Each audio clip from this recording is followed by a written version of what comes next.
Hi, welcome to Enter the Bunker, where we launch you into thriving. Each week we talk about a different virtue that can be used as a building brick to build your own personal bunkers. We share personal stories, as well as tips and tricks to help you thrive instead of survive. So sit down, relax, and enter the bunker.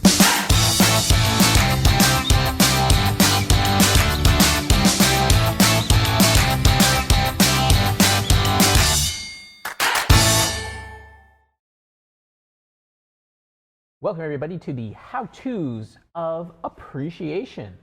We appreciate you joining us today in building this building brick so that you can be able to be more appreciative in your life and thus be able to thrive. Okay, so the 4 things we have for today are 1, say thank you. 2, don't be picky. 3, savor the good moments. And 4, change your perspective. Right. So these should be interesting to go through.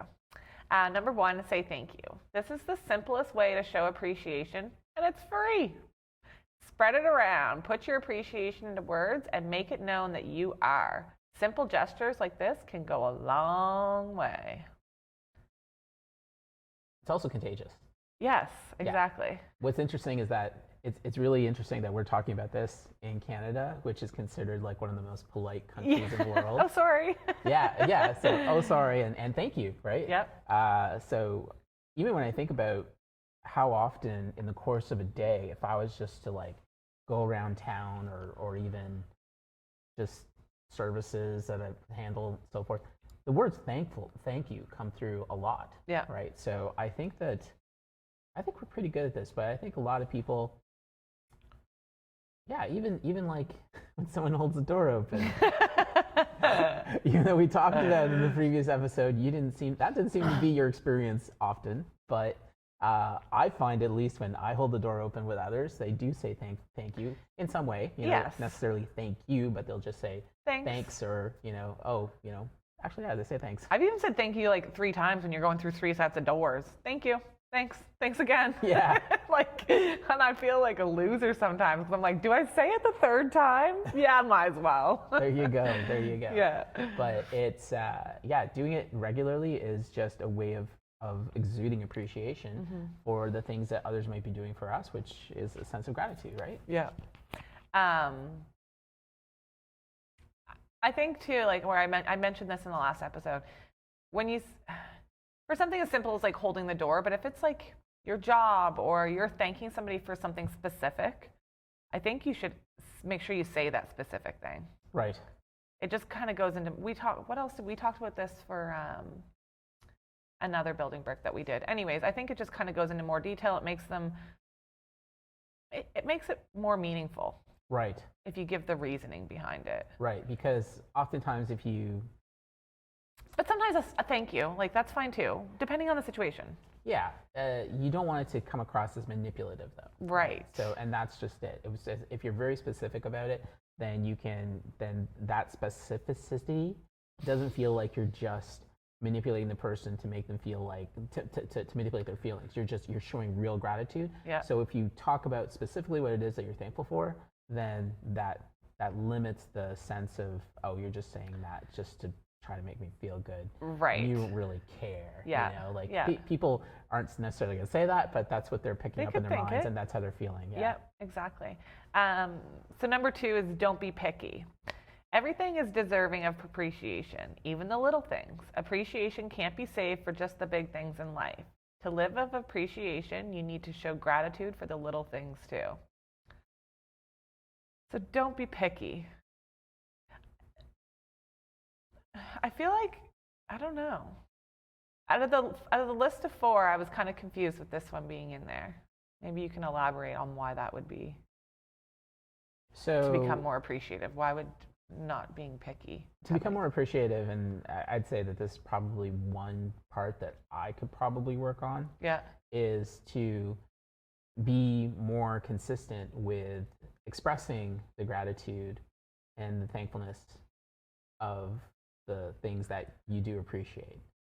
Oftentimes, some people might turn it into like I talked about in the previous episode of an award for being with the company for 10 years or something like that, right? And so they waited 10 years until you actually got appreciated, right? Yeah. So that's just like, geez, like why couldn't they have done something ongoing that gave you appreciation throughout those years? Right. Right. So that's the difference of like, I feel that's the difference of like not being picky about when you show appreciation. Be generous with the way you show appreciation. Don't feel like it has to be some big wow moment where you're like, wow, yeah, I really appreciated that. That was awesome. And but instead, it's just all the little things, kind of like what we talked about with the thank yous, for just holding the door or doing little things around that allows us to be able to show appreciation for everything. Yeah. Right? And that requires you kind of taking a filter off of not being picky about when to say something. Right. Right. Yeah. So that's something I admit that I need to work on. It's almost like I have troubles trying to figure out when. And it's like I get caught in like, okay, when should I be saying this? And what, like, I didn't say anything, but I do appreciate it. But do they know that? Yeah. And it's not that I don't appreciate it, but it's just like, well, then if I say that, and then others might look at like, it's kind of weird when you're a boss where there's like, if you have multiple staff, and you just say one thing to one person, but then you're thinking about, well, now do I have to say that to everybody else? And it's like, well, what if I didn't say it to somebody else? And is it going to turn into this big political thing? Like, I don't know. I These don't are the think things that trip me up to get me to be like, maybe. So that's when I start to get picky about when I'm going to say something and where and how. Yeah. Right. And so then that's where I get caught. But when it comes to, and I'm sure this happens to other people too, like they think about these things before actually doing it. I think if you just don't be picky and then just do it, whatever the fallout might be from being more appreciative, I think it'll turn out good. Yeah, I don't think it can go really in a wrong direction at that point. Yeah. Well, maybe, but I think if you're thanking someone, yeah. Let me explain a little more. So like you say, wow, I really appreciate what you did there. Yeah. But then somebody else did something and I didn't say something about it. Right. So then they are thinking, oh, so he doesn't appreciate me. But that's not the case. Right. Right. It might be like another time, or maybe like it's almost like with your kids. Like what happens when you give one of them a treat? Oh God. Are we really gonna get into this right now? Yeah. So what happens? A fight. A fight, or they all have to get one. Yeah. Right. Yeah. And an even amount, and all that. Right. Yeah. So again, like that's how I see my difficulty with not being picky and knowing when to do it. It's like, so even if it's the little things, I'm thinking there's going to be a time when somebody else is going to be frustrated or take what my appreciation from somebody else the wrong way. Right. Do you understand what I mean? I do. Yeah. So I can see where that's a difficulty, but I think that if we are less picky and just be cognizant of just like being appreciative for just even the little things. It might not be a big thing that they did, but maybe the little thing. Yeah. Just that might be enough so that there isn't the fight over the candy. Right. Kind of thing, like, which is what I was just talking about with kids, right? Yeah. Yeah. When I read Don't Be Picky, honestly, the first thing I think of is my oldest, because he is the pickiest eater. And I just want to be like, can you just appreciate what I work hard for and put on your plate and cook and slave and do all this? Like, I just worked I just want to give them an earful of all of this, but they're children and I don't want to traumatize them either. So I don't know, but I have had to explain to them, like, Mommy worked hard for you. I work hard. I put food on your plate. And because when it's a constant thing, it's honestly, I don't know what the word I'm trying to use, but it's hurtful towards me. Right. Because I work hard, but I do have to understand that they are kids. But yeah, that's the first thing I thought of is my oldest, and he needs to be more appreciative of the food I put in front of him. There you go. Okay. At least after this building brick, though, I'll have a better way of explaining this to him, I feel like. So. Yes. I think this is when you have to get on to the third item, which is to savor the good moments. Yes. Yeah, definitely. So when something good happens to you, remember it. Keep it inside you. Appreciate that it happened. Never take anything for granted. Your appreciation of the good moments will be rewarded. So when something good happens to you, remember it. Keep it inside of you. Appreciate that it happened. So this is kind of going back to yourself. Like, live in the moment, be present. Right. I think that's really hard to do nowadays for people. In what way? Just life's so busy. Right. But this is again like when something good happens to you. To me, it depends on how you interpret something good happening to you. Right. So, for example, me having an opportunity to go somewhere and hold the door open for somebody is a good thing. So, it is. I'm not saying it's not. I like doing that. It's just people caught me in a bad moment. Right. But to me, that's, I mean, like I'm actually holding the door open for somebody, but for that person, they might think, oh, somebody holding the door open for me is good, like for them is good. Yeah. But my interpretation is that I had the opportunity to hold the door open for somebody is good for me. Oh. Do you see the difference? Yeah, kinda. So it's a matter of being able to see good moments in everything. And so if you can be able to pick up on those and see all these and remember them and savor them, then it's easier to be able to go through and have more appreciation as going forward. Because Okay. Because what? Sorry, I read that last line and then it tripped me up, so I couldn't finish Yeah. That's so weird to think about. So, can you explain that to me again? So you hold the door open. You hold the door open to please yourself or somebody. To me, that was an opportunity to savor a good moment. Okay, I get what you're going now. Right? Yeah. So normally I just go through a door, nobody's there. Yeah. I just had to open the door. I just go through the door, right? But the opportunity to be able to open it for somebody else, to me, that's a moment. That's a moment to be able to savor. That's good for me. For you. Because I had that opportunity to do it. Yeah. Right? Do you ever wait? So somebody's quite a far distance, but you stand there and wait? Sometimes if it's a reasonable wait. Yes. Or if it's a super elderly person too. Yeah. I always try to help them a little bit more. Yeah. There's a certain balance because if you go too far, you're gonna get so awkward. Because what happens is if they're too far away, you're gonna get them thinking they'll start running. Yeah.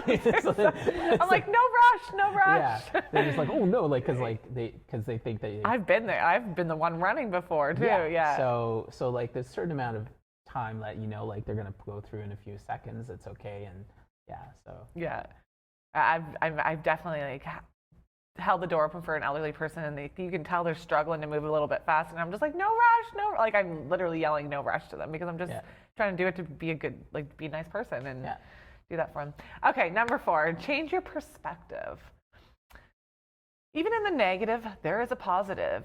If you're in a situation where you are struggling to find anything to appreciate, you must look at it differently.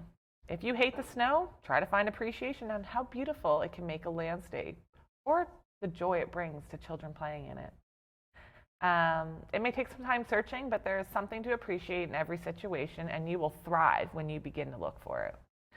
You kind of were talking about this earlier too. You got to look for it in the moment. Right. Yeah. So, for snow, for example. Yeah, I hate the snow, but I love the snow. I hate the cold. And snowball fights. You know what I'm going to be doing this winter? Building an igloo. Are you? I'm totally going to be building an igloo this winter. Fun fact: I don't know if you drink milk, but if you drink it in the cartons. I had saved up cartons for probably 4 or 5 years because I seen this igloo that was made, and they put the ice in the cartons, milk cartons, froze it, and each carton was different color. So when they built it, it was like what are those windows called? Like stained glass. It was like stained igloo, and it was all different colors. So when it lit up, it was rainbowy, and it was so cool. Wow. Yeah. Okay. Cool. Anyways, you're gonna build an igloo. Yeah. I mean, again, I don't care for having to shovel snow all the time. Right. But, from my perspective, the snow is going to be fun to be able to do things like that, building an igloo and be able to play with the kids and all that kind of stuff. So, yeah. I actually go for winter, bigger picture. So, I say I hate the winter, but then I'm I don't necessarily hate the winter. I hate the cold, but I don't mind the snow. The snow is pretty. I don't mind driving in the snow too much. I like watching my kids play in it. I'm not a huge snow person either, but it's pretty. But like, yeah, I don't like the cold, but I look for the good in it too. Right. You got to keep something going. Winter's so depressing. So you can appreciate it by changing your perspective to Yeah. focus on the things that you like, Somewhat like, yeah. the positive things. Yeah. Right. Yeah. So yeah, same sort of thing as what I was talking about in terms of like, I don't really consider holding the door open for somebody to be negative, No. but it's a change in perspective to be like, that's something that I see as good. Yep. Whereas some people may think, oh, I gotta hold the door open for this person now. Look at this, Yeah. or something like that, right? But so yeah, it may just be a matter of change of perspective, so that you can be able to have that appreciation in whatever it is you're doing. So yeah. Well, so we got 4 things that we're looking at. Yep. Say thank you often. Yep. Right. Don't be picky. Right. So just say it. Say thank you and say it often. Yep. Savor the good moments. Yep. So when you do get appreciation, or you want to be able to give appreciation, just hold on to those. Yep. Right. And of course, change your perspective so that you always be able to positive in the negative. Yeah. 4 ways to have more appreciation and the building brick. I'm going to practice that this week on my children. Let's see how that goes. Yeah, we're going to. All right. Thank you so much, everybody. We are not picky about appreciating you joining us today. And we are going to savor this moment with you wherever you're listening to us right now. And we certainly hope that this has helped you to be able to build a more positive outlook on things so that you'll be able to thrive in your own world. And there, I just gave you the rundown on how to have more appreciation. It was perfect. There you go. All right, we'll see you next week. See you next Talk week. next week, whatever. Thank you for listening to Enter the Bunker. Make sure to follow us on Instagram, where you can share your story and also look at behind the scenes of how we make our podcast. You can watch the video version of this podcast on YouTube by simply searching Enter the Bunker. Tune in next time as we launch into thriving.